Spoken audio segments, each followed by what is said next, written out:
Hello everyone, welcome back to the channel. ಇವತ್ತಿನ topic relational operators. Relational ಅಥವಾ comparison operators ಅಂದ್ರೆ ಏನು? Relational operators are use to compare two values and decide whether the condition is true or false. Relational operators ಅಂದರೆ two ವ್ಯಾಲ್ಯೂಸ್ಗಳನ್ನು compare ಮಾಡಿ ಅಂದರೆ ಅವುಗಳ ನಡುವಿನ ರಿಲೇಷನ್ಸ್ ಅನ್ನು ಚೆಕ್ ಮಾಡಿ ರಿಸಲ್ಟ್ಸ್ ಅನ್ನು ಟ್ರೂ ಅಥವಾ ಫಾಲ್ಸ್ನ ಮೂಲಕ ತಿಳಿಸಿಕೊಡುವಂತಹ ಆಪರೇಟರ್ಸ್ಗಳು. ಯಾವುದೆಲ್ಲ ರಿಲೇಷನಲ್ ಆಪರೇಟರ್ಸ್ಗಳಿದೆ ಅನ್ನೋದನ್ನ ಈ ಟೇಬಲ್ನಲ್ಲಿ ಹಾಕಿದ್ದೀನಿ. ಒಮ್ಮೆ ಚೆಕ್ ಮಾಡ್ಕೊಳ್ಳಿ, ನಾನು ಪ್ರೋಗ್ರಾಮ್ನಲ್ಲಿ ಎಕ್ಸ್ಪ್ಲೇನ್ ಮಾಡ್ತೀನಿ. ರಿಲೇಷನಲ್ ಆಪರೇಟರ್ಸ್ಗಳ ಬಗ್ಗೆ ಮಾತಾಡೋಕ್ಕಿಂತ ಮುಂಚೆ ನಾನು ಒಂದು ಡೌಟ್ನ ಕ್ಲಿಯರ್ ಮಾಡಬೇಕಿದೆ. ನಾನು ಲಾಸ್ಟ್ ಕ್ಲಾಸಲ್ಲಿ ಅರಿಥ್ಮೆಟಿಕ್ ಆಪರೇಟರ್ಸ್ ಬಗ್ಗೆ ನೋಡಿದ್ವಲ್ವಾ, ಆವಾಗ ನಾನು ಒಂದು ಮಾತನ್ನು ಹೇಳಿದ್ದೆ, A/B ಅಂತ ಮಾಡಿದಾಗ 10/3 ಅಂತ ಮಾಡಿದಾಗ ಕ್ಯಾಲ್ಕುಲೇಟರಲ್ಲಿ ಅಥವಾ ಮ್ಯಾನ್ಯುವಲ್ ಆಗಿ ಮಾಡಿದಾಗ ನಮಗೆ 3.333 ಅಂತ ಬರುತ್ತೆ. ಬಟ್ ಈ ಒಂದು ಡಿವಿಷನ್ ಅರಿಥ್ಮೆಟಿಕ್ ಆಪರೇಟರ್ನ ಯೂಸ್ ಮಾಡಿದಾಗ ಡೆಸಿಮಲ್ ಪಾಯಿಂಟ್ನ ನಂತರ ಯಾವ ವ್ಯಾಲ್ಯೂಸ್ಗಳಿದೆ ಅದು ಬರಲ್ಲ, ಜಸ್ಟ್ 3 ಬರುತ್ತೆ ಅಂತ ಹೇಳಿದ್ದೆ. ಬಟ್ ಈ ಒಂದು ಕಂಡೀಷನ್ ಯಾವಾಗ ಅಪ್ಲೈ ಆಗುತ್ತೆ ಅಂದರೆ ಯಾವಾಗ ನಮ್ಮ ವೇರಿಯೇಬಲ್ಸ್ಗಳು ಇಂಟೀಜರ್ ಆಗಿದ್ದಾಗ ಮಾತ್ರ. ಇಂಟೀಜರನ್ನು ಇಂಟೀಜರಿಂದ ಡಿವೈಡ್ ಮಾಡಿದಾಗ ಮಾತ್ರ ನಮ್ಮ ಔಟ್ಪುಟ್ ಇಂಟೀಜರ್ ಆಗಿರುತ್ತೆ. ಅರ್ಥ ಆಯ್ತಲ್ವಾ? ಫಾರ್ ಎಕ್ಸಾಂಪಲ್, ಇವಾಗ ನಾನು ಫ್ಲೋಟ್ ಒಂದು ನಂಬರನ್ನು ಕ್ರಿಯೇಟ್ ಮಾಡ್ತೀನಿ. ಇಲ್ಲಿ ಇವಾಗ ಫ್ಲೋಟಿಂಗ್ ವೇರಿಯೇಬಲ್ ಅನ್ನು ಕ್ರಿಯೇಟ್ ಮಾಡ್ತೀನಿ. Float C is equal to 9.9 ಅಂತ ಕೊಡ್ತೀನಿ. ಓಕೆನಾ? ಈ ಫ್ಲೋಟಿಂಗ್ ಪಾಯಿಂಟ್ ನಂಬರ್ ಅನ್ನ 9.9 ಅನ್ನ 3 ಇಂದ ಡಿವೈಡ್ ಮಾಡಿದಾಗ ಆನ್ಸರ್ ಏನ್ ಬರುತ್ತೆ? ಮ್ಯಾನ್ಯುವಲ್ ಆಗಿ ಅಥವಾ ಕ್ಯಾಲ್ಕುಲೇಟರ್ ಅಲ್ಲಿ ಡಿವೈಡ್ ಮಾಡಿದಾಗ 3.3 ಬರುತ್ತೆ. ಸೊ ಇವಾಗ ನಾನು A/B ಅಂತ ಯೂಸ್ ಮಾಡಿದಾಗ ಔಟ್ಪುಟ್ ಅಲ್ಲಿ 3.3ನೇ ಬರುತ್ತೆ. ನಾನು ಮೊನ್ನೆ ಹೇಳಿದಂತಹ ಕಂಡೀಷನ್ ಯಾವಾಗ ಅಪ್ಲೈ ಆಗುತ್ತಂದ್ರೆ ಎರಡು ವೇರಿಯೇಬಲ್ಗಳು ಇಂಟೀಜರ್ ಆಗಿದ್ದಾಗ ಮಾತ್ರ ಔಟ್ಪುಟ್ ಇಂಟೀಜರ್ ಅಲ್ಲಿ ಬರುತ್ತೆ. ಬಟ್ ಯಾವುದಾದ್ರೂ ಒಂದು ಡೆಸಿಮಲ್ ವ್ಯಾಲ್ಯೂಸ್ ಇದ್ರೂ ಕೂಡ ನಮ್ಮ ಔಟ್ಪುಟ್ ಡೆಸಿಮಲ್ ಇದರಲ್ಲೇ ಬರುತ್ತೆ. ಅರ್ಥ ಆಯ್ತಲ್ವಾ? ಬೇಕಾದ್ರೆ ಇದನ್ನ ನಾವು ಚೆಕ್ ಮಾಡೋಣ. ನಾನಿವಾಗ ರನ್ ಮಾಡ್ತೀನಿ. ರನ್ ಮಾಡಿದಾಗ ಒಂದ್ ನಿಮಿಷ. ಓಕೆ, ನಾನು ಯಾಕೆ ರನ್ ಮಾಡಿದೆ ಅಂತ ಹೇಳಿದ್ರೆ ಇಲ್ಲಿ ಇನ್ನೊಂದು ಕಾನ್ಸೆಪ್ಟ್ ನ ಹೇಳಬೇಕು. Float C is equal to 9.9 ಅಂತ ಕೊಟ್ಟಿದ್ದೀನಿ, ಬಟ್ ನಮ್ಗೆ ಇಲ್ಲಿ ಎರರ್ ಬರ್ತಾ ಇದೆ. ಯಾಕೆ ಅಂತ ಹೇಳಿದ್ರೆ ನಾವು ಯಾವಾಗ್ಲೂ ಜಾವಾದಲ್ಲಿ ಈ ತರ ಡೆಸಿಮಲ್ ವ್ಯಾಲ್ಯೂಸ್ನ ಹಾಕಿದಾಗ ಡಿಫಾಲ್ಟ್ ಆಗಿ ಜಾವಾ ಏನ್ ಅನ್ಕೊಳ್ಳುತ್ತೆ ಅಂದ್ರೆ ಅದನ್ನ ಡಬಲ್, ಅದರ ಡೇಟಾ ಟೈಪ್ ಡಬಲ್ ಅಂತ ಅನ್ಕೊಳ್ಳುತ್ತೆ. ಬಟ್ ನಾವಿಲ್ಲಿ ಫ್ಲೋಟ್ ಅಂತ ಕೊಟ್ಟಿದೀವಲ್ವಾ, ಅದಕ್ಕೆ ಕನ್ಫ್ಯೂಸ್ ಆಗಿರೋದ್ರಿಂದ ನಮ್ಗೆ ಎರರ್ ಬರುತ್ತೆ. ನಾವು ಯಾವಾಗ ಈ ರೀತಿ ಡೆಸಿಮಲ್ ವ್ಯಾಲ್ಯೂಸ್ನ ಯೂಸ್ ಮಾಡ್ತೀವಿ, ಫ್ಲೋಟ್ ಅಲ್ಲಿ ನಮ್ಗೆ ಬೇಕು ಅಂದಾಗ ಈ ಡೆಸಿಮಲ್ ವ್ಯಾಲ್ಯೂಸ್ನ ಪಕ್ಕ F ಅನ್ನೋದನ್ನ ಹಾಕ್ಬೇಕು, ಆವಾಗ ನಮ್ಗೆ ಎರರ್ ಬರಲ್ಲ. ಯಾಕೆ F ಹಾಕ್ಬೇಕು ಅಂದ್ರೆ ಒಂದ್ ವೇಳೆ F ಅನ್ನೋ ಲೆಟರ್ನ ಹಾಕಿಲ್ಲ ಅಂದ್ರೆ ಜಾವಾ ಡಿಫಾಲ್ಟ್ ಆಗಿ ಅದನ್ನ ಡಬಲ್ ಅಂತ ಕನ್ಸಿಡರ್ ಮಾಡುತ್ತೆ.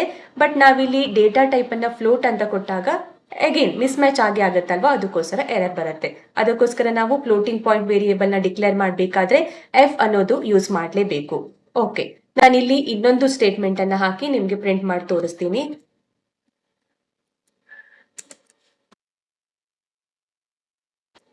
A/B ಬದಲಿಗೆ ನಾನಿಲ್ಲಿ C/B ಹಾಕ್ತೀನಿ.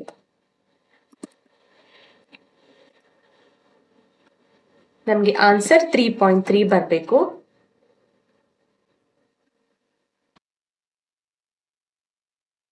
ಬಂದಿದೆ ನೋಡಿ. ಸೊ ಈ ಕಾನ್ಸೆಪ್ಟ್ ಅರ್ಥ ಆಗಿದೆ ಅಲ್ವಾ? ಇಂಟೀಜರ್ ಮಾಡಿದಾಗ ಔಟ್ಪುಟ್ ಇಂಟೀಜರೇ ಬರುತ್ತೆ. ಫ್ಲೋಟಿಂಗ್ ಪಾಯಿಂಟ್ ಜೊತೆ ಮಾಡಿದಾಗ ನಮ್ಮ ಆನ್ಸರ್ ಆ ರೀತಿ ಡೆಸಿಮಲ್ ಎಷ್ಟೇ ಇದ್ರೂ ಕೂಡ ನಮ್ಮ ಆನ್ಸರ್ ಅಲ್ಲೂ ಕೂಡ ಔಟ್ಪುಟ್ ಅಲ್ಲೂ ಕೂಡ ಡೆಸಿಮಲ್ ಪಾಯಿಂಟ್ ನಂತರ ಇರುವಂತಹ ವ್ಯಾಲ್ಯೂಸ್ ಕೂಡ ಬಂದೇ ಬರುತ್ತೆ. ಓಕೆನಾ? ಓಕೆ, ಇವಾಗ ನಾವು ಇವತ್ತಿನ ಕ್ಲಾಸ್ಗೆ ಹೋಗೋಣ. ನಾನು ಅಗೇನ್ ಒನ್ ಮೋರ್ ಕ್ಲಾಸ್ನ ಕ್ರಿಯೇಟ್ ಮಾಡ್ತೀನಿ. ರಿಲೇಷನಲ್ ಆಪರೇಟರ್ಸ್ ಬಗ್ಗೆ ನಾವು ಮಾಡ್ತಾ ಇರ್ತಿರೋದಲ್ವಾ, ಅದಕ್ಕೋಸ್ಕರ ಅದಕ್ಕೊಂದು ಕ್ಲಾಸ್ನ ಕ್ರಿಯೇಟ್ ಮಾಡ್ತೀನಿ. ರಿಲೇಷನಲ್ ಡೆಮೋ ಅಂತ.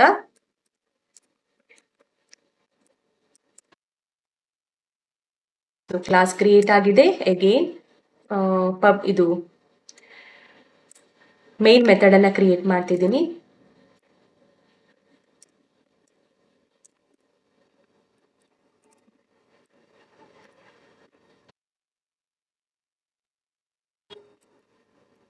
ಸೊ ರಿಲೇಷನಲ್ ಆಪರೇಟರ್ಸ್ ಅಂದ್ರೆ ಟೂ ವ್ಯಾಲ್ಯೂಸ್ ಗಳನ್ನ ಕಂಪೇರ್ ಮಾಡುತ್ತೆ. ಅದಕ್ಕೋಸ್ಕರ ನಮ್ಗೆ ಇವಾಗ 2 ವೇರಿಯೇಬಲ್ಸ್ ಬೇಕು. ನಾನು again int A is equal to 10, int B is equal to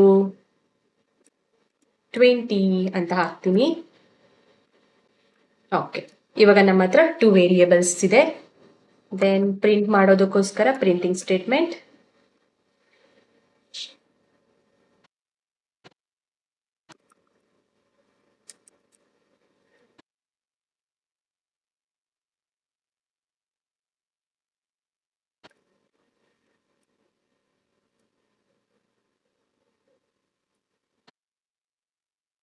ಇಲ್ಲಿ ಯಾಕೆ ಇದು ರೆಡ್ ಅಲ್ಲಿ ಬರ್ತಿದೆ ಅಂದ್ರೆ ನಾನು ಇಲ್ಲಿ ಎಲ್ಲಾನು ಸ್ಮಾಲ್ ಅಲ್ಲಿ ಹಾಕಿದ್ದೀನಿ. ಫಸ್ಟ್ ಲೆಟರ್ ಕ್ಯಾಪ್ಸ್ ಆಗಿರ್ಬೇಕು. Okay,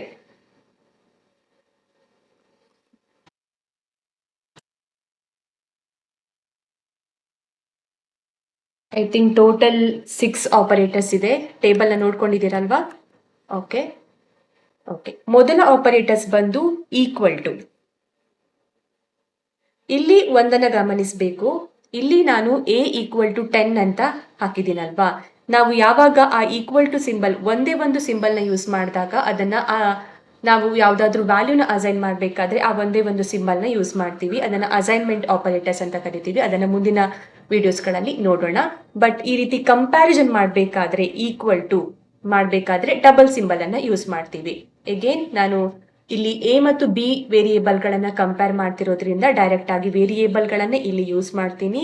A equal to B.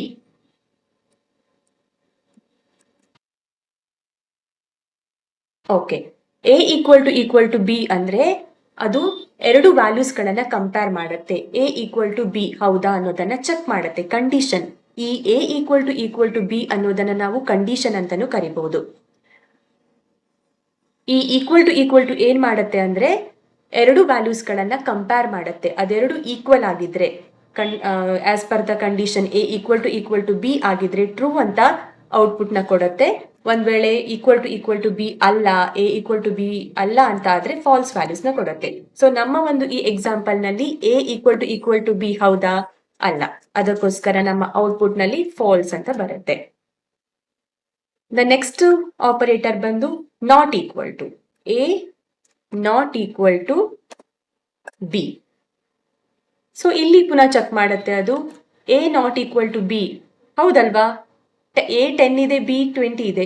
It is not equal to B only ಅಲ್ವಾ? A not equal to B only. So ನಮ್ಮ ಆನ್ಸರ್ ಏನಾಗಬೇಕು ಇವಾಗ? ಟ್ರೂ ಆಗಬೇಕು. ನೆಕ್ಸ್ಟ್ ಬಂದು greater than. A greater than B. A greater than B ಹೌದಾ? As per the condition A greater than B ನಮ್ಮ example ಅಲ್ಲಿ true ಆಗ್ತಿದೆಯಾ? ಇಲ್ಲ. ಎ ವ್ಯಾಲ್ಯೂ ಬಿ ವ್ಯಾಲ್ಯೂಕ್ಕಿಂತ ಚಿಕ್ಕದಾಗಿದೆ. ಸೊ ಇದು ಫಾಲ್ಸ್ ಆಗುತ್ತೆ. ಎ ಗ್ರೇಟರ್ ದೆನ್ ಬಿ ಅಲ್ಲ.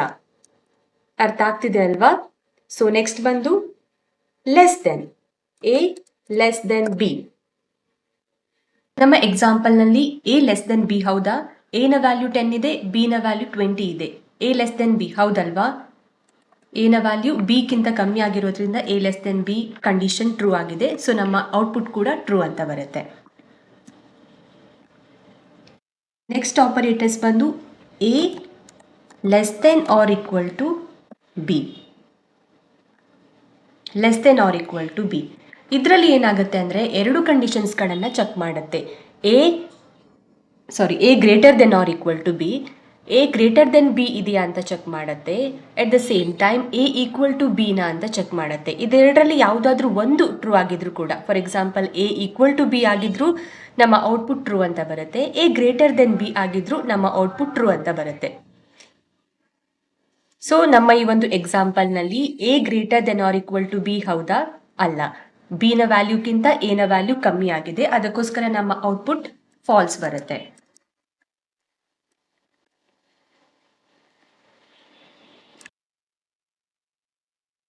Next operator A less than or equal to B. So A ಬಿಗಿಂತ ಕಮ್ಮಿ ಇದೆ, ಅದಕ್ಕೋಸ್ಕರ ಔಟ್ಪುಟ್ ಕೂಡ ಟ್ರೂ ಅಂತ ಬರುತ್ತೆ. ಇದರಲ್ಲೂ ಕೂಡ ಹಾಗೆ ಎರಡನ್ನ ಚೆಕ್ ಮಾಡುತ್ತೆ. ಎ ಲೆಸ್ ದೆನ್ ಬಿ ಇದೆಯಾ ಅಂತ ನೋಡುತ್ತೆ. At the same time A equal to B ಯಾವ್ದಾದ್ರೂ ಒಂದು ಸರಿಯಾಗಿದ್ರು ಕೂಡ ಅದರಲ್ಲಿ ನಮ್ಮ ಔಟ್ಪುಟ್ ಟ್ರೂ ಅಂತ ಬರುತ್ತೆ.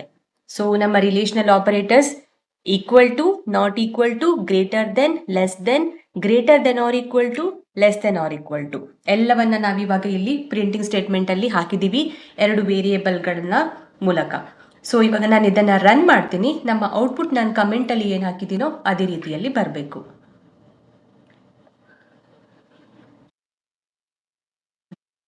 Falls true, false true, false true. So ಅರ್ಥ ಆಯ್ತಲ್ವ ನಿಮಗೆ? ಯಾವಾಗಲೂ ರಿಲೇಷನಲ್ ಆಪರೇಟರ್ಸ್ನ ಔಟ್ಪುಟ್ ಬೂಲಿಯನ್ ವ್ಯಾಲ್ಯೂನೇ ಆಗಿರುತ್ತೆ, ಫಾಲ್ಸ್ ಅಥವಾ ಟ್ರೂ. ಇವತ್ತಿನ ಕ್ಲಾಸ್ ನಿಮಗೆ ಅರ್ಥ ಆಗಿದೆ, ಹೆಲ್ಪ್ ಆಗಿದೆ ಅಂತ ಅನ್ಕೊಳ್ತೀನಿ. ಖಂಡಿತವಾಗ್ಲೂ ಯೂಸ್ ಆಗ್ತಿದೆ ಅಂದರೆ ದಯವಿಟ್ಟು ಈ ವಿಡಿಯೋವನ್ನು ಲೈಕ್ ಮಾಡಿ, ಶೇರ್ ಮಾಡಿ, ನಮ್ಮ ಚಾನಲನ್ನು ಸಬ್ಸ್ಕ್ರೈಬ್ ಮಾಡ್ಕೊಳ್ಳಿ. Thank you.